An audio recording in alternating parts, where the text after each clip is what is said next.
Sugar है the Turkish की team से आज यहाँ शिवली एकेडमी में उपस्थित हूँ और मेरी वार्ता उमर सिद्दीकी जी से हुई, जो कि यहाँ के इंचार्ज हैं और रिसर्च फेलो भी हैं। ये एशिया की सबसे बड़ी लाइब्रेरी है और विश्व की ऐतिहासिक लाइब्रेरी है। ये स्थल स्वतंत्रता आंदोलन के दौरान महान विचारकों, बड़े नेताओं का अड्डा भी थी और यहाँ से तमाम लोगों ने आंदोलन को एक धार दी।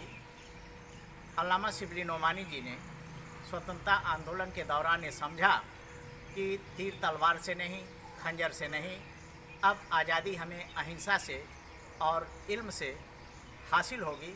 इसलिए उन्होंने शिक्षा पे काम करना शुरू किया और उनके मन में ये विचार आया कि यहाँ एक बड़ी लाइब्रेरी हो, यहाँ प्रिंटिंग प्रेस हो, यहाँ रिसर्च करने वाले स्कॉलर्स हों, उनके सारे रिसर्च के लेख यहीं छपें।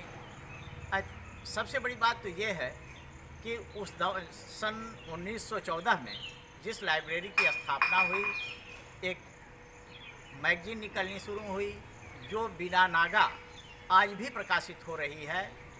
ये बहुत बड़ी बात है।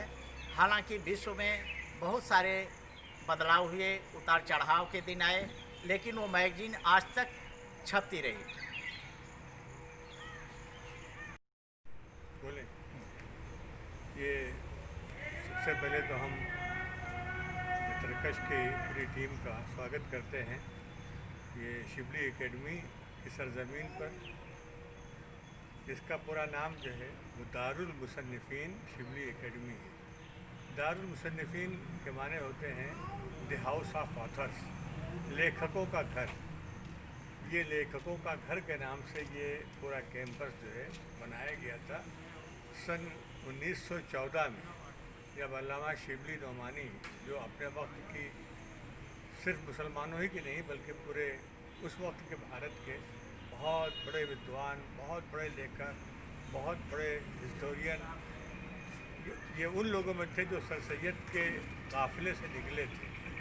और जैसे आप जानते हैं कि सर सैयद और का ज़माना दयानंद सरस्वती के भी ज़माना भी है और तमाम उन लोगों का ज़माना है जो एक नई सोच के साथ और नई खोज के साथ भारत की एक नए इतिहास को लिखने के काम कर रहे थे। अंग्रेज़ों का दौर था, 1857 गुजर चुका था। अब ये था कि देश को इनसे आज़ादी भी हासिल करना है और अपने पैरों पे खड़ा भी होना है। उसके लिए सबसे पहले ज़रूरी है कि पूरे देश में हर कौम के अंदर एक नई चेतना पैदा की जाए। मुसलमानों में ये काम करने का अगर कहा जाए कि सबसे बड़ा काम मिला तो अल्लामा शिबली नोमानी को मिला, जो ये जान चुके थे कि अब ज़माना जो है वो ज्ञान और विज्ञान का है। अब इल्म के ज़रिए से ही बाहरी ताकतों का मुकाबला हो सकता है, तलवार और खंजर से, बंदूक से नहीं हो सकता है। तो सबसे पहले इस मुल्क को शिक्षा से सजाना है। तो उसके लिए उन्होंने शिबली कॉलेज, जो आज आप बाद में उसके बारे में बात होगी, उसको भी उसकी स्थापना की।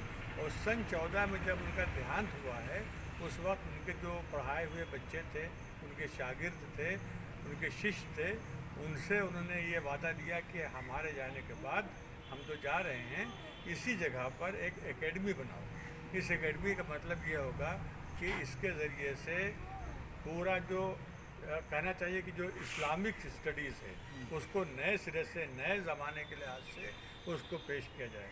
लोग जाने कि इस्लामिक हिस्ट्री है क्या, इंडियन हिस्ट्री है क्या, अंग्रेज़ों की लिखी हुई हिस्ट्री में और असली हिस्ट्री में क्या अंतर है, और ये सब कुछ देश प्रेम और देश की भावना के तहत हो। इसीलिए कहा जाता है कि शिबली साहब जो हैं वो मुस्लिम लीग की सोच के सबसे बड़े दुश्मन थे। उन्होंने शायरी भी की और अपनी शायरी में उन्होंने खुल के मुस्लिम लीग पर प्रहार किए। यानी गालिब के फ़ौरन बाद वो पैदा होने वाला शायर है, लेकिन वो उसकी शायरी में गज़ल की चीज़ें कम हैं, सियासत की, राजनीति की, उस ज़माने के हालात का ज़रा उसमें ज़रा दिखाई पड़ता है, आईना बन गया। तो ये इस सोच के तहत ये एकेडमी बनाई गई। किसी भी एकेडमी के लिए ज़रूरी है कि वहाँ पर पहली चीज़ है कि किताबें हों, लाइब्रेरी हो, और लाइब्रेरी भी वो हो जिसमें रिसर्च बुक्स हों, रेफरेंस बुक्स हों, जो पुरानी किताबें हैं, चाहे पर्शियन की हों, चाहे अरबी की हों, चाहे इंग्लिश की हों या उर्दू। उर्दू तो इतनी पुरानी ज़बान नहीं थी, सबसे जिन ज़बानों में इस देश का इतिहास था वो ज़्यादातर फ़ारसी और अरबी में थी। उन सब को जमा किया जाए, उसको पे यहाँ एक बड़ी लाइब्रेरी बनाई जाए। उसके बाद यहाँ पर स्कॉलर्स लाए जाएं, जो उनको एक प्रोजेक्ट दिया जाए लिखने के लिए कि तुमको ये लिखना है, और वो यहाँ बैठ के लिखें। उनके लिए घर, रहने का तमाम बंदोबस्त इसी कैंपस में हो, इसी कैंपस में प्रेस भी हो जहाँ उनका वर्क छपे, और यहीं पर पब्लिशिंग हाउस भी हो जहाँ से किताबें बाहर जा सके। यानी अपने आप में ये कंप्लीट एक ऐसा वो कहना चाहिए कि स्थान था कि बाहर जाने की ज़रूरत नहीं है।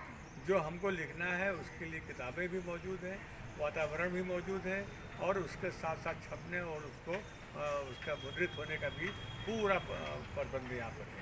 तो जब ये उन्हें सपना देखा था शिबली साहब ने, उसके बाद ये इसकी स्थापना हुई है। और फिर 100 साल के, आज 100 साल से ज़्यादा हो चुके हैं।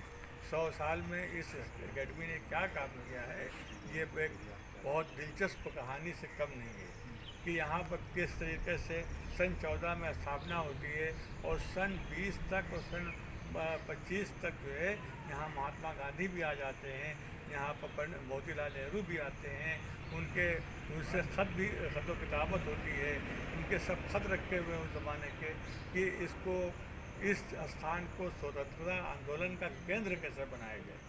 और ये कांग्रेस उस ज़माने में वही एक तनहा पार्टी थी जो देश की पार्टी थी, तो उसका ये एक केंद्र बन गया।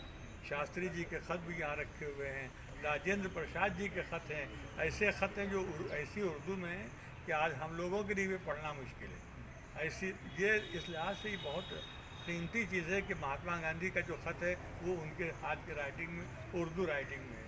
तो ये सब जो संग्रहालय यहाँ पर हो गया एक पूरे 100 साल की धरोहर की यहाँ पर इसके रूप में ये चीज़ सामने आई है।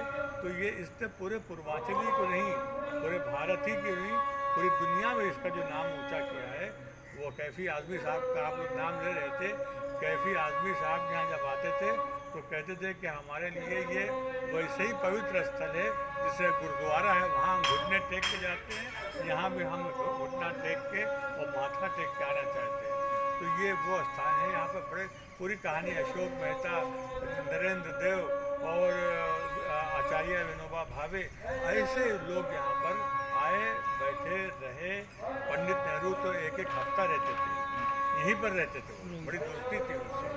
पंडित महात्मा गांधी तो एक बार आए, शाम के वक्त आए थे, सबसे बातें की, लेकिन सबसे ज़्यादा ताल्लुक़ था नेहरू परिवार, इसलिए इंदिरा गांधी भी आई और उनके परिवार के जितने भी लोग हैं आज तक, वो भी सब यहाँ पर आए। और बल्कि हर जितने भी आंदोलन थे आज़ादी के, उनके जो महारथी थे वो सब यहाँ पर आए।